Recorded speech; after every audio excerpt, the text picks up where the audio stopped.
बेटा हमारे पास एक सेट ए दिया हुआ है जो 1 से लेकर 10 तक है और एफ ए से ए में डिफाइंड है।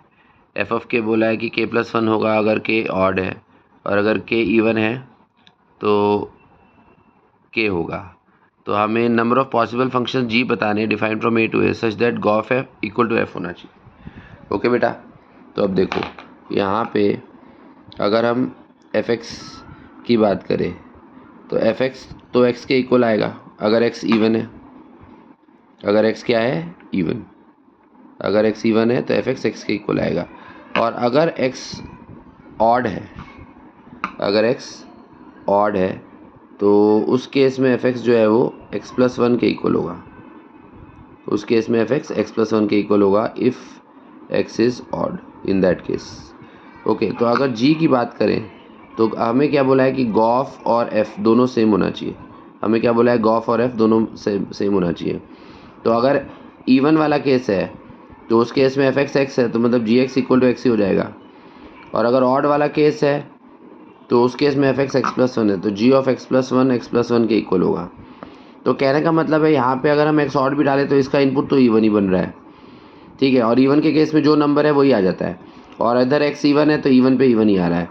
तो इसका मतलब अगर 2 हुआ जी ए से जी जो है वो ए से ए में डिफाइंड है, मतलब इनपुट भी 1 से 10 में ले सकते हैं, आउटपुट भी 1 से 10 में। तो 2 के लिए सीधे 2 आएगा, 4 के लिए सीधे 4 आएगा, 6 के लिए सीधे 6 आएगा, 8 के लिए सीधे 8 आएगा, 10 के लिए सीधे 10 आएगा, ठीक है। तो उसमें कोई दिक्कत नहीं है। मतलब यहाँ पे तो हमें हर एक में फिक्स ही है, 1 ही ऑप्शन है। 2 के लिए 2, 4 के लिए 4, 6 के लिए 6, 8 के लिए 8 और 10 के लिए 10। और ऑड के केस में इसका मतलब यहाँ इसके इनपुट में हमेशा इवन नंबर ही बन रहा है। अगर एक्स ऑड है तो भी ये इवन बन जाएगा और अगर एक्स इवन है तो सीधे।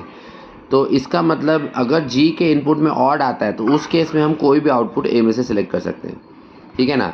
तो इसका मतलब 1 के लिए कितने ऑप्शन बने? 10, 1 से लेकर 10 तक कोई भी ले लो। 3 के लिए कितने ऑप्शन बने? 10, 1 से लेकर 10 तक। वैसे ही 5 के लिए कितने ऑप्शन है? 10। 7 के लिए कितने ऑप्शन है? 10। और 9 के लिए कितने ऑप्शन है? 10। तो मल्टीप्लिकेशन प्रिंसिपल 10 10 10 10 10 मल्टीप्लाई करते जाओ तो 1 × 10⁵ हमारे टोटल फंक्शंस हो गए।